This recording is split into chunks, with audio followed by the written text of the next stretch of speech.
हामीलाई जे छैन त्यही चाहिन्छ जिन्दगीमा। राधे राधे भन्नु त। भगवानसँग माग्दा एक शब्द अवश्य जोडिदिनुस्, प्रभु मलाई दिनुस्, तर यदि त्यो चीज मेरो लागि योग्य छ भने, होइन भने मलाई चाहिँदैन। भगवानसँग यो शब्द जोड्न नछोड्नु होला। भगवान दिनुस्, जे दिन मन छ दिनुस्, चाहे सुख चाहे दुःख मलाई स्वीकार छ, तर प्रभु यदि दिनु छ भने मलाई त्यो चीज दिनुस्। किन? हजुर त मेरो लागि के योग्य छ के योग्य छैन हजुरलाई थाहा छ, तर म मेरो भविष्य जान्दिन, मेरो भविष्य मलाई थाहा छैन। तर प्रभु यदि मेरो लागि योग्य छ भने मलाई दिनुस्।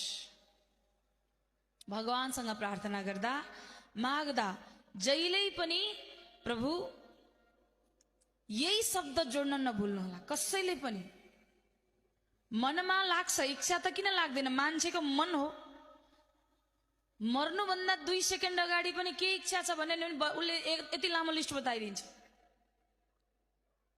कति हुन्छ इच्छा, पूर्ण हुँदैन कहिले जीवनमा। तर भगवानसँग यही प्रार्थना गर्नु कि प्रभु जे दिनु छ देऊ, मलाई स्वीकार छ, तर यदि त्यो मेरो लागि योग्य छ भने। साना साना कुराहरू दीपक जलाएपछि हात जोडेर ढोग्नुपर्छ, आफूभन्दा ठुलालाई सम्मान गर्नुपर्छ। यी कुराहरू हाम्रा बच्चालाई सिकाउन आवश्यक छ। आजकल हुन त हजुरहरू अस्ट्रेलिया सहरमा बस्नु भएको छ, यतातिरको संस्कार अपनाउन मन लाग्ला, तर त्यसले तपाईँको परिचयलाई भुलाइदिन्छ। कुनै न कुनै दिन तपाईँ कुन संस्कारबाट आउनु भएको भन्ने कुरा बिर्साइदिन्छ है। त्यही भएर कसैको घरमा जाँदा मलाई खुसी लाग्छ भन्नै नपरोस् कि ए बाबु नमस्कार गर भन्न नपरोस्, ए नानी गर भन्न नपरोस्। कि घरमा आउन साथ कसैले दर्शन भन्दै आउँछ, कसैले नमस्कार भन्छ, अथवा कसैले राधे राधे जे भन्ने बानी गर्नु भएको छ, त्यो एउटा संस्कार हो। त्यो संस्कार हो, त्यो दिनलाई आवश्यक छ है। भोलि हजुरहरूका छोराछोरी हजुरहरूसँग पनि नबोल्न सक्लान् नि, फेरि आइज न बाबु बोल्दैन एकछिन भन्ने दिन आउँछ। त्यो पनि के भन्छ, मसँग समय छैन भनिदिन्छन् हजुर।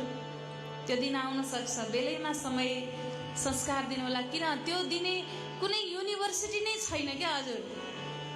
डक्टर पढाउन चाहनुहुन्छ युनिभर्सिटी भेटिन्छ, पाइलट बनाउन चाहनुभयो युनिभर्सिटी भेटियो, तर हाम्रो संस्कार सिकाउने युनिभर्सिटी खै त? त्यो तपाईँको घर हो कि त यो कथाको पण्डाल हो? त्यही भएर यो 2 ठाउँमा छुटाउनु हुँदैन कि घर हो कि कथाको पण्डाल हो। र यो संस्कार जीवनमा आउनुपर्छ हजुर। र यही संस्कारलाई सिकाउनको लागि आज चाहिँ यत्रो कथाको शुभारम्भ भएको छ, ताकि नरनाथ फाउन्डेसन परिवारले त्यो संस्कार हामी घर घरमा पुर्याउन सकौँ, वैदिक संस्कृतिको प्रचार गर्न सकौँ भनेर यो कार्यक्रम शुभारम्भ गर्दै हुनुहुन्छ। हामी सबै पहिलो दिनमा छौँ, आज पहिलो दिनको सत्सङ्गमय गङ्गामा छौँ। अब भोलि र पर्सि 2 दिन बाँकी छ। 3 दिन चाहिँ आज जति आउनु भएको छ अरू 4-4 जनालाई फोन गरेर बोलाएर लिएर आउनु, किनभने यस्तो दिन फेरि कहिले आउँछ जीवनमा मलाई थाहा छैन। आजको दिन, आजको पल, आजको मिति अब गयो, अब फेरि कहिले जीवनमा यो दिन फर्केर आउनेवाला छैन। त्यही भएर भोलि र पर्सि जो दिन छ, आफ्ना आफन्त इष्टमित्र कोही साथी सङ्गी छरछिमेकी हुनुहुन्छ सबलाई बोलाउनु होला र लिएर आउनु होला। आउनु सब हामी फेरि सत्सङ्गमा प्रवेश गरौँ। श्री कृष्ण गोविन्द हरे मुरारे हे नाथ नारायण वासुदेव। केवल भगवानको नाम मात्रै छ यसमा, सुन्नु है। श्री कृष्ण भगवानको नाम हो, गोविन्द भगवानको नाम हो, हरे मुरारी भगवानको नाम हो, हे नाथ भगवानको नाम हो, नारायण भगवानकै नाम हो, वासुदेव पनि भगवानकै नाम हो। भगवानको नाम मात्रै कहीँ गाइन्छ भने त्यसलाई कीर्तन भनिन्छ। के भनिन्छ अरे हजुर? र कलियुगमा भनेको छ कलौ केशव कीर्तनाथ। कलियुगमा कीर्तन गर्नाले भगवान पनि भेटिनुहुन्छ अरे। राधे राधे भन्नु त हजुर। ल हेर्नु, त्यही भएर घरमा अरू केही मन्त्र आउँदैन पनि छैन, केही छैन, ठिक छ। पूजा गर्न आउँदैन त्यो पनि ठिक छ, भक्ति गर्न आउँदैन त्यो पनि ठिक छ, तर एउटै कुरा जाने पुग्छ, भगवानको नाम जप्न जाने पुग्छ अरे। राधे राधे भन्नु न हजुर। सबैभन्दा अप्ठ्यारो कुरै हाम्रो जीवनको यही हो कि मान्छेलाई जे छैन त्यो चाहियो, जे छ त्यसको महत्त्व नै छैन। आफ्नो नजिकमा चाहिँ हिरा नै छ भने पनि हजुर सुन चाहिँ छैन भन्छ क्या मान्छेले, बुझ्नुभयो नि। जे छैन त्यो चाह राख्छ, जे छ त्यसको महत्त्व बुझ्दैन। हेर्नु अब यहाँ के भयो, आत्मदेव ब्राह्मणलाई लाग्यो सबै थोक त पुग्यो, सन्तान छैन। अब यो पनि त ग्यारेन्टी छैन कि सन्तान जन्मेर सुखै हुन्छ भनेर, छ त हजुर? सन्तानले सुखै दिन्छ भन्ने ग्यारेन्टी पनि छैन है, कसैको छैन। तपाईँले यो संसारमा आउने बेलामा यो आमा अनि यो बुवाबाट जन्मिन्छु भनेर आएको होइन, हो त? होइन नि त, भगवान्ले पठाउनु भयो। कसको सन्तान बनेर आउने भगवान्लाई थाहा थियो, उहाँले पठाइदिनु भयो। तपाईँ आउनुभयो, तपाईँको कर्मको फल तपाईँ भोग्दै हुनुहुन्छ। कति रुनुभयो होला, कति हाँस्नुभयो होला। त्यो जीवनमा जति रुन लेखाएको छ त्यति रुनै पर्यो, जति हाँस्न लेखाएको छ त्यति हाँस्न पर्यो, जहाँ पुग्न लेखाएको छ त्यहाँ पुग्नै पर्यो। एकदम सत्य हो हजुर, त्यो गर्नै पर्छ। हामी त कठपुतली हो कि जता भगवान्ले डुलाउनुहुन्छ उतै।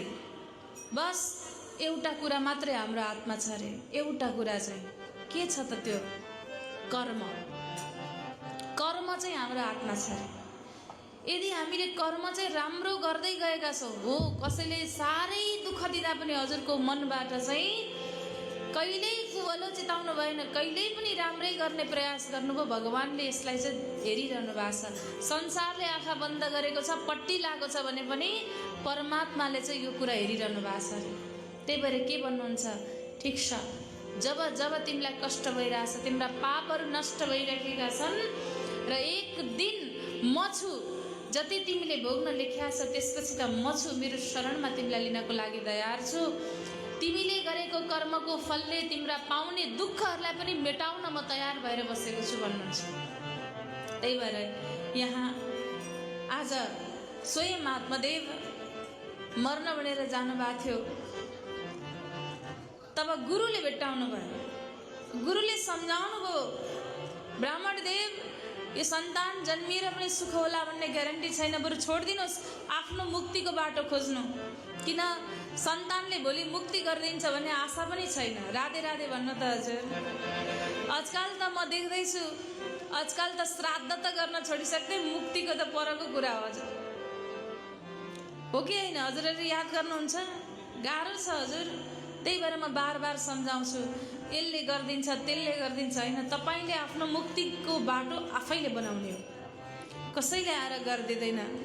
तपाईँले खाएको, तपाईँले लाएको, तपाईँको जीवनभर गरेको उपभोग तपाईँको जीवनमा तपाईँको हो र जाने बेलामा तपाईँले जीवनभर गरेको पाप र तपाईँले जीवनभर गरेको पुण्य तपाईँको साथमा रहने हो, अरू केही पनि तपाईँको साथमा छैन।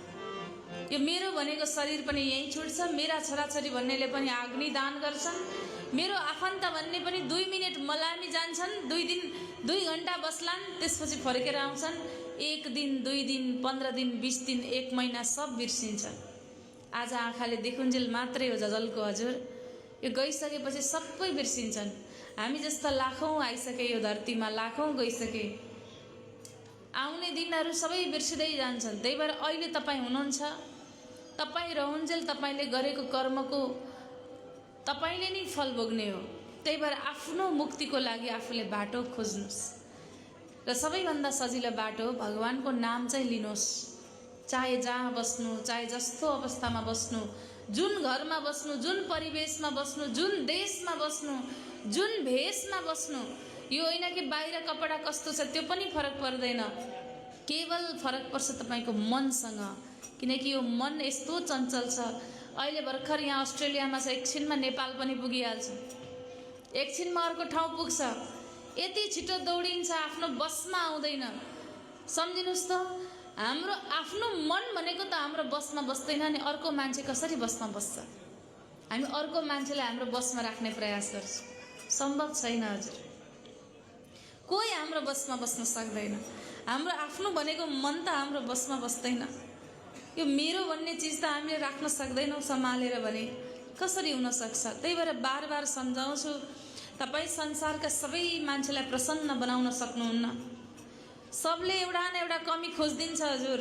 तपाईँ आफ्नो प्राण निकालेर दिने प्रयास गर्नु भने पनि कहीँ न कहीँ कमी नै देख्छ कि त्यहाँ पनि कहीँ न कहीँ। यो त भएन, सिरै काटेर दियो भने पनि बाङ्गो काटेर दिएछ भन्छन् कि, बुझ्नुभयो नि। त्यही भएर सबैलाई न प्रसन्न बनाउन सकिन्छ, न सबैलाई आफ्नो बसमा राख्न सकिन्छ। केवल हामी प्रयास गर्ने हो हाम्रो मनलाई हाम्रो कन्ट्रोलमा राख्न सकौँ, हाम्रो जीवनलाई सही मार्गमा हिँडाउन सकौँ, हाम्रो वचनहरूले कसैलाई नबिजाउन सकौँ, हामीले जीवनमा गरेका कर्महरूको फल, सत्कर्मको फल प्राप्त हामीलाई जीवनमा होस् र संसारमा आफ्नो संस्कार, आफ्नो पहिचान, आफ्नो परम्परालाई जीवन्त राख्न सकौँ, परमात्मासँग जोडिन सकौँ, आफू पनि जोडिने र अरूलाई पनि जोडाउने प्रयास गर्न सकौँ। भगवानसँग यही प्रार्थना गर्नुहोला। भक्तवत्सल भगवानको